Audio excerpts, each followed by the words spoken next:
What's up, Buttercup? Welcome back to my channel. Today's April 2024 TBR is a nice mix of messed up book club assigned books, and I am just reading out my mood.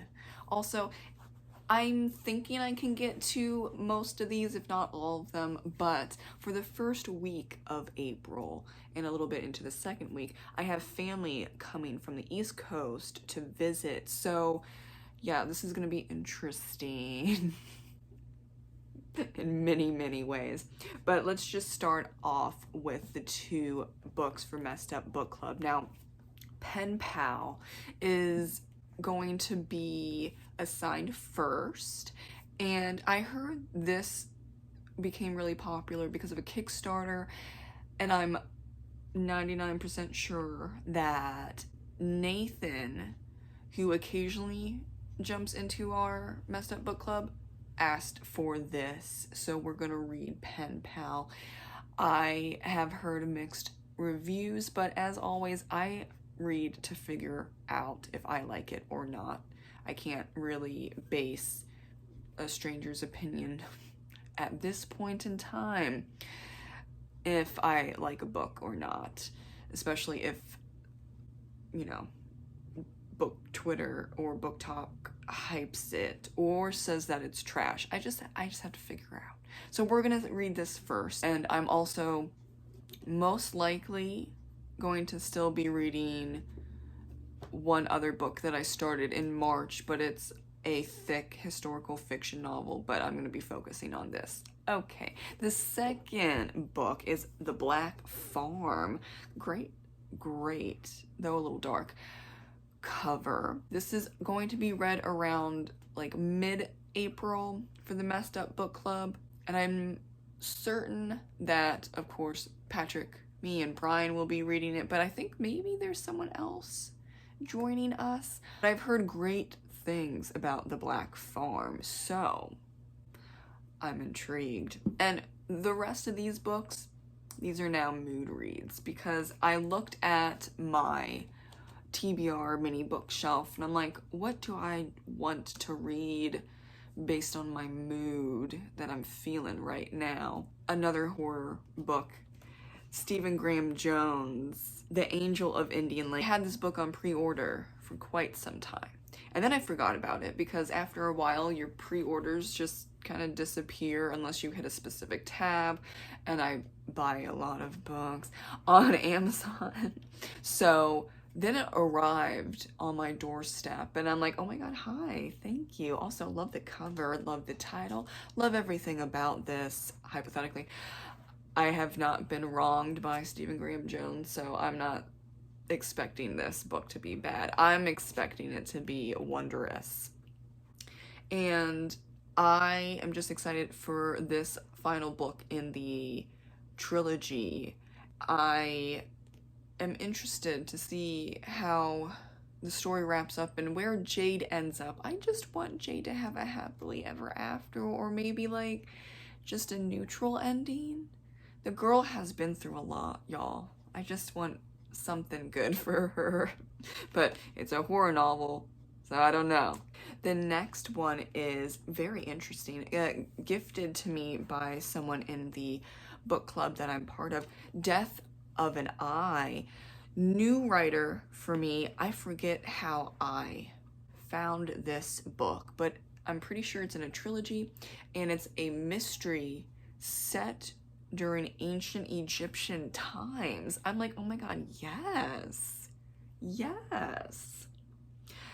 I love an original idea for a mystery, so I am very much intrigued and love the cover. It's not even a long book, which I appreciate, because when mysteries get past, I'm gonna say 350 pages. I mean, it's okay if it's like 355, but like, you get what I'm saying. When it's over a certain page count, I'm gonna be asking questions.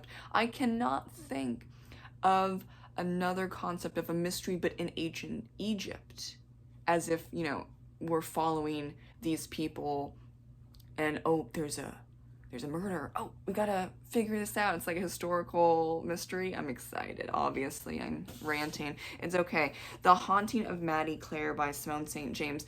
Now, I got this book used for Christmas. This is an older copy / cover. The new cover for this novel is such a different vibe. So different. It kind of blew my mind a little bit. I'm not gonna lie, y'all. I was confused when this arrived. So I'm really interested because this is it's just interesting. And I think the summary on the back is different as well. So I love Simone St. James. I'm just confused with this particular book. We'll see. The next one up, it's Bunny. And, you know, sometimes you just need to read about a crazy cult. I'm just saying. I have been recommended this book many times, therefore I'm going to check it out.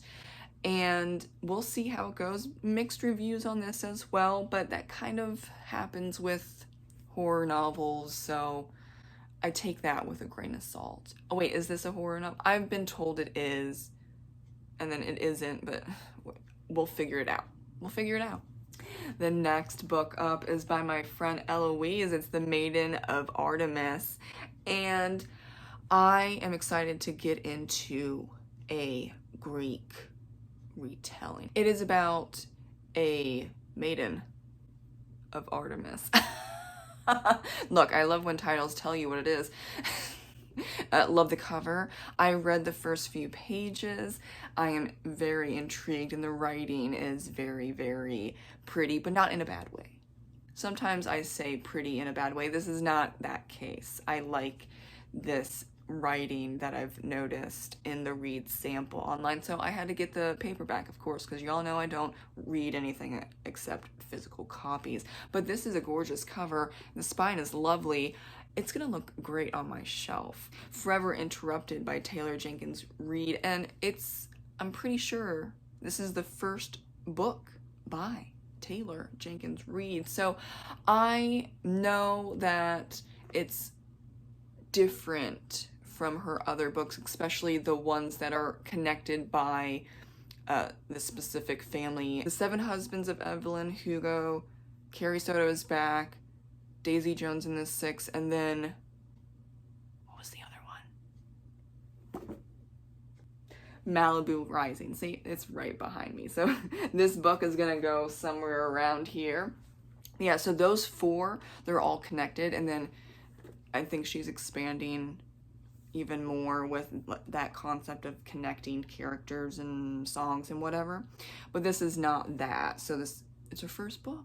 It is something completely different than what she's writing now, and that's okay. And I'm just excited. This is probably, I'm pretty sure, the last book of her backlog. There is a short story, but it's only on ebook, and I don't read ebooks. So I'll possibly find a way to read that short story, because like that's the last thing of hers and I'm all caught up. But it's hard to read on the screen for me, but maybe it'll be okay if it's on my huge computer screen. Anyway, we'll figure it out when we get to this, but I'm focused on Forever Interrupted. I have not been let down by Taylor, so even if it's her first book and, you know, she's just working on things, that's totally fine. That's what all writers do. And that's how we got Seven Husbands of Evelyn Hugo, which is chef's kiss, perfection, 5 out of 5 stars. I found nothing wrong with that book. That is a fantastic book. So I'm just in for the ride. Now, if I happen to get through all of those books, which it could be a thing, I'm also going to read The Sole Proprietor by Jennifer Rainey, and this is book 4 of the Lovelace and Wick series. At first, it was just 3 books. It was a trilogy. But I guess Jennifer was like, actually, I have another book in mind. So now it's 4 books.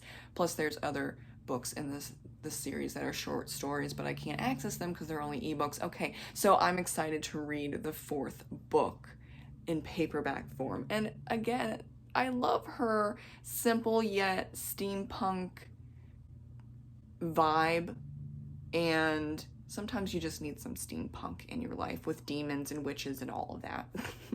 And lastly, Dial A for Aunties. I just want a cute, fun, funny story. That's all I want at times, especially when in March I read just straight up historical fiction. It was a lot.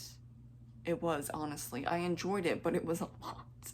So I just need something delicious. And I have heard that Dial A for Aunties is a fun ride. So for the last 2, for these 2, if I don't get to these 2, because I do have an extensive to be read list already, those 2 will be for next month. But I have come across some great mood reads, and then, you know, the 2 books for the Messed Up Book Club. I'm just excited either way. If I get through all of them but don't get to the last 2, I can get to them in May. Wait, what is it? March, April, May. Okay, it's fine. I'm kind of here, kind of present. The family visiting, it's been busy. I've been cleaning, I've been organizing. My mind's not totally there. That's why I'm mood reading, because I know I'm not going to be able to take in historical fiction, anything, or let's not even talk about nonfiction. It's not going to stick. So I'm going to have a fun time in April.